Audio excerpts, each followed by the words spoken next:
Hello everyone, my name is Anuj Kumar Prajapati and I welcome you all to this series of lectures on strength of materials. Strength of materials is a very important subject in terms of both GATE and ESE, and it also happens to be one of the largest subject.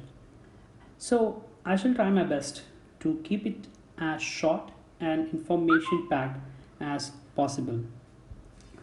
Strength of materials or SOM is also known as mechanics of materials, mechanics of solids, mechanics of structures, and mechanics of deformable or elastic bodies.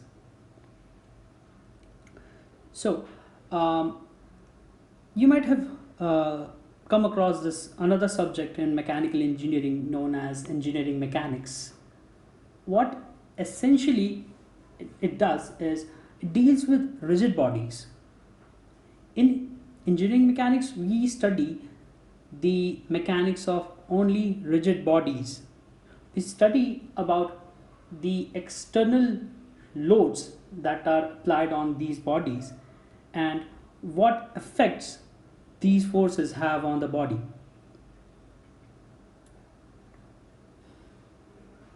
But these bodies are too ideal to exist in nature.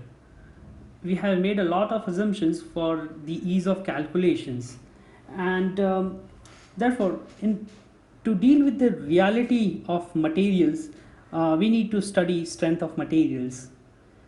Here, rather than rigid bodies, we study for perfectly elastic bodies. And unlike engineering mechanics, where we study the external loads, here we study the internal resistances or the internal resistive forces that are developed as a result of these external loads. And we study the effect of these internal forces on the deformable bodies. The entire strength of materials can be said to be dependent on two very important parameters: stress and strain. We shall go into detail, but for now just remember that stress denotes the amount of load that is applied on the sample or material, and strain depicts the deformation that the body undergoes.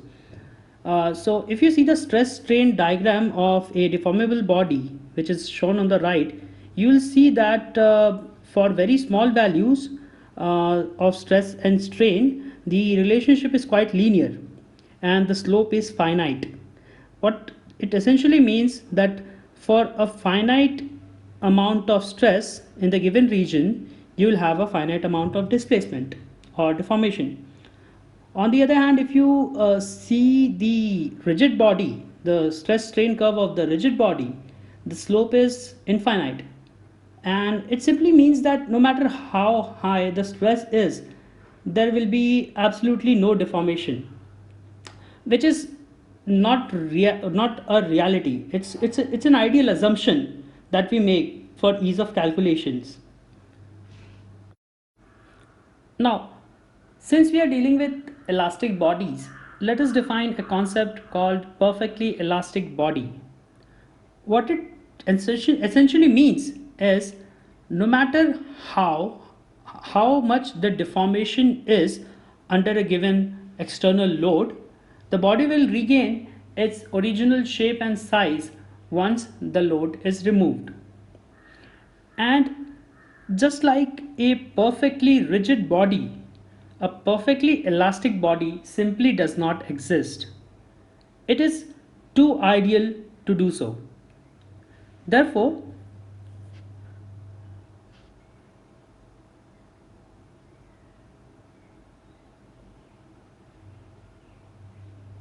Therefore, we shall take a real life example, something that we all can relate to. It might not be perfect because it does not exist, but it should be easy to visualize. So, we shall take the example of a bread loaf. Consider a freshly baked loaf of bread, which is somewhat in cuboid in shape. Let the length be L, the area of cross section be A.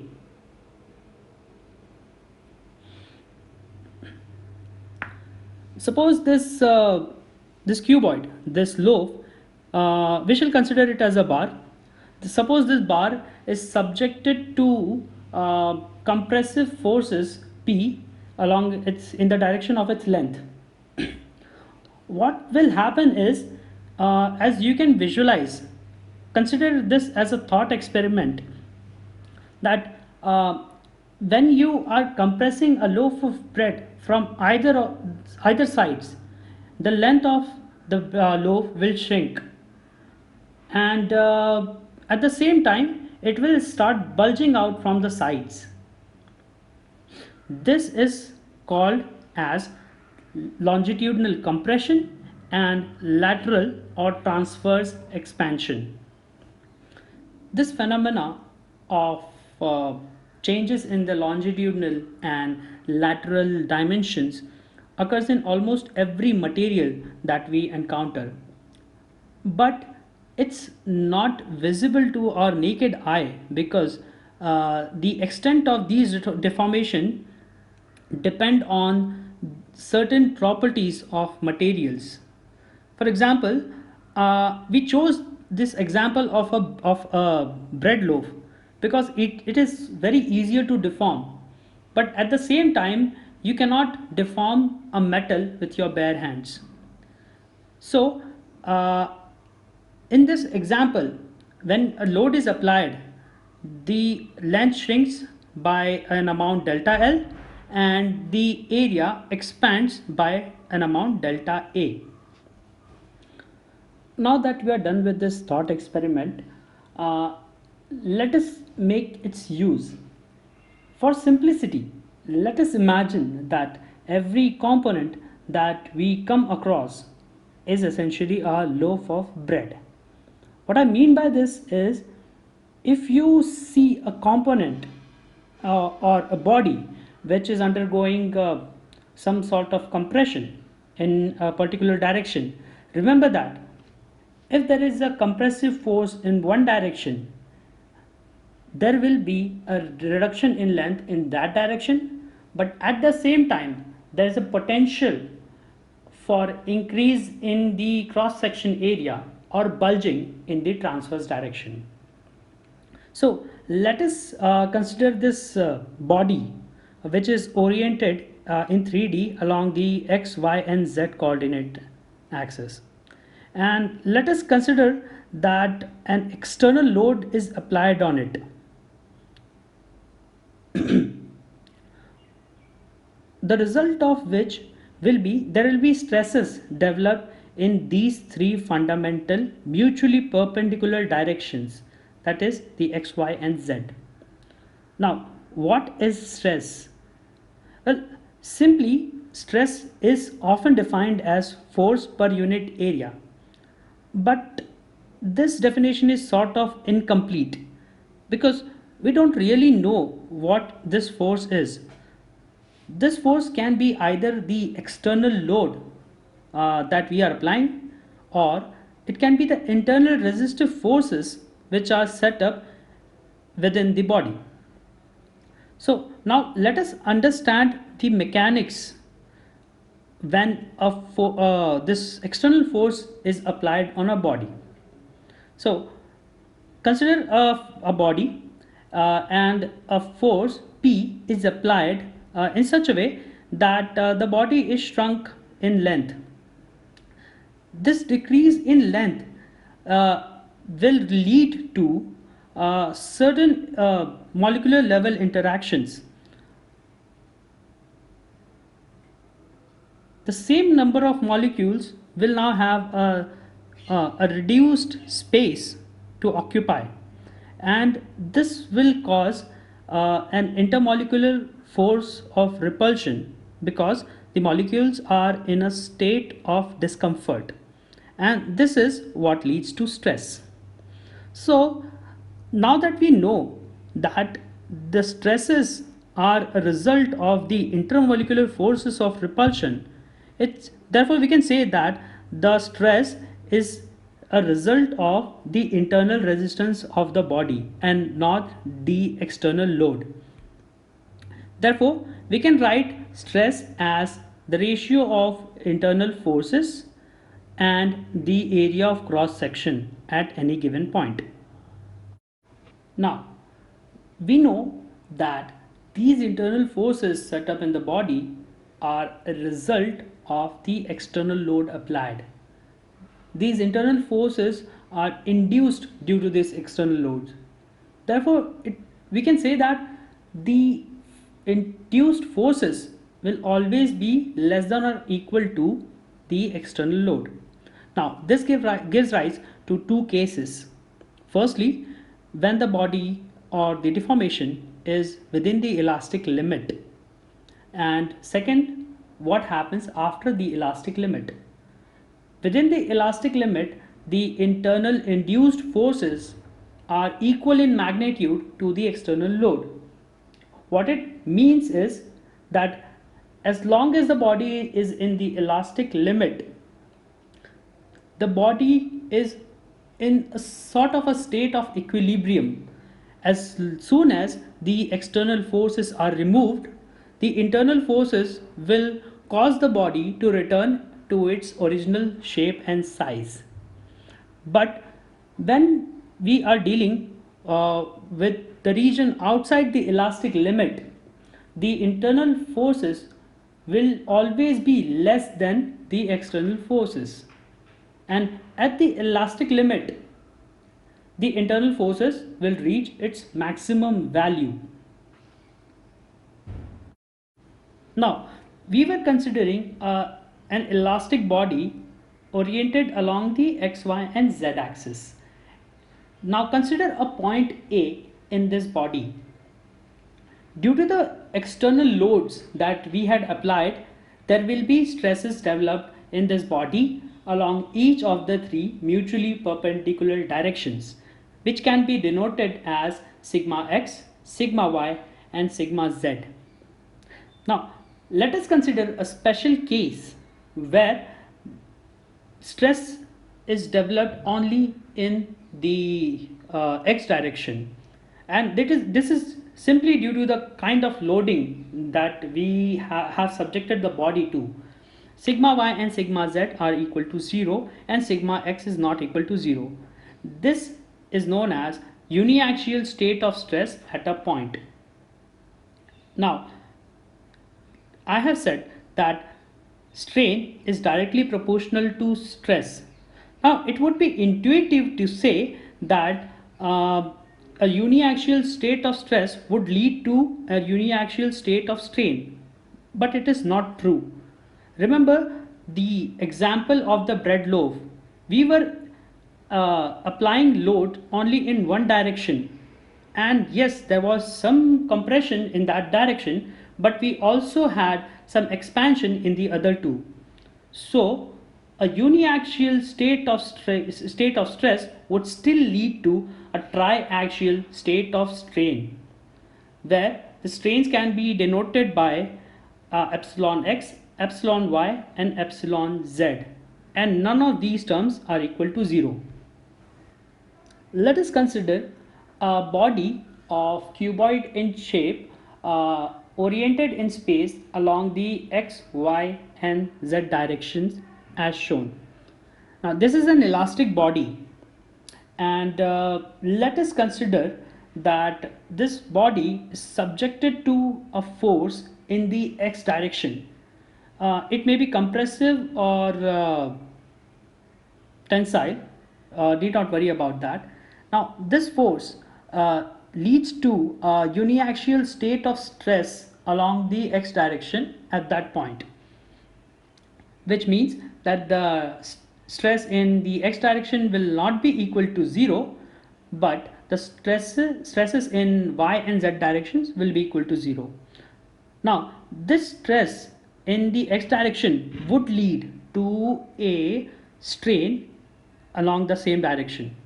let us call it a longitudinal strain, which will be given by delta L upon L. And delta L simply means the change in length along the dimension L, and it won't be equal to 0 for obvious reasons. But if you remember the bread loaf thought experiment, a similar force, a compressive force, was applied in the x direction, which not only led to a shrink in length, a reduction in length, but also led to an expansion in the lateral y and z directions. And this is given by epsilon y and epsilon z, which are lateral strains. Now, this is how you get a triaxial strain at a point. Now, to calculate these values, theoretically, you will need certain properties of the materials, which are given by E and mu. And E is basically the modulus of elasticity, or the Young's modulus, and mu is the Poisson's ratio. Now remember, these two properties depend totally on the nature of material and not their dimensions. Alternatively, you can measure this reduction and increase in lengths and calculate the strains by experiment. The modulus of elasticity, or the Young's modulus, denoted by capital E, is calculated from the stress strain curve of the body or the material. Now, we had a brief look at the stress strain curve both for a rigid body and a deformable body. If you remember the stress strain curve of the deformable body, initially the relationship was a straight line, and this linearity is up to a point called as the proportionality limit. As the name suggests, as long as the stress and strain is within this range, the strain produced will always be directly proportional to the stress induced in the body. Now, the slope of this line is what gives us the modulus of elasticity in a given direction. It's not necessary that the modulus of elasticity will be same in all the three directions.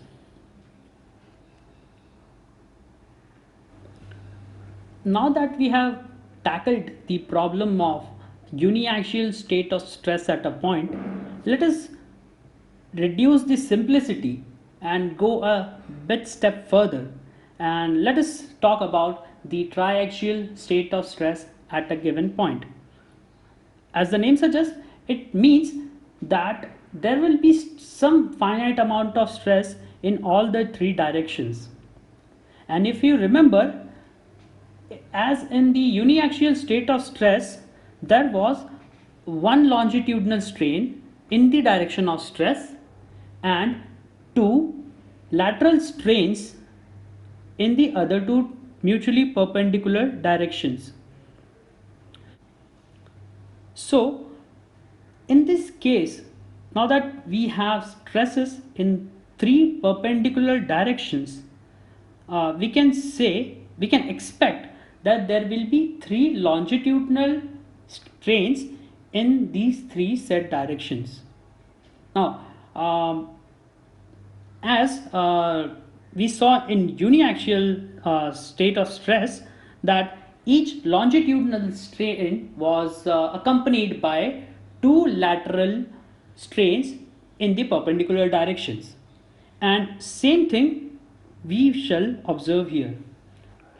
Now this longitudinal strain in each of the directions would follow Hooke's law. What the Hooke's law essentially says is the strain developed in the body at a point will be directly proportional to the stress at the given point in the given direction. And here we are talking about the longitudinal strain only. Therefore, sigma x, that is the stress in the x direction, would be proportional to the strain developed in the same direction. I mean the longitudinal strain developed in the same direction. And same thing applies to other two directions. Sigma y is directly proportional to the longitudinal strain in the y direction, and stress in the z direction is proportional to the longitudinal strain in the z direction. Now, this constant of proportionality is essentially the Young's modulus in the x, y, and z directions respectively. But whenever we are doing any kind of experiment to measure or observe the strain in a given sample, longitudinal strain is not what we actually measure. If that were the case, calculating the stresses would be really simple. We rather observe the total strain in any given direction, which is essentially the ratio of change in length to the original length in the z direction. So, what is the relationship between these two? The total strain in any given direction would be the algebraic sum of the longitudinal and the lateral strains in the set directions. So let us stop here for today.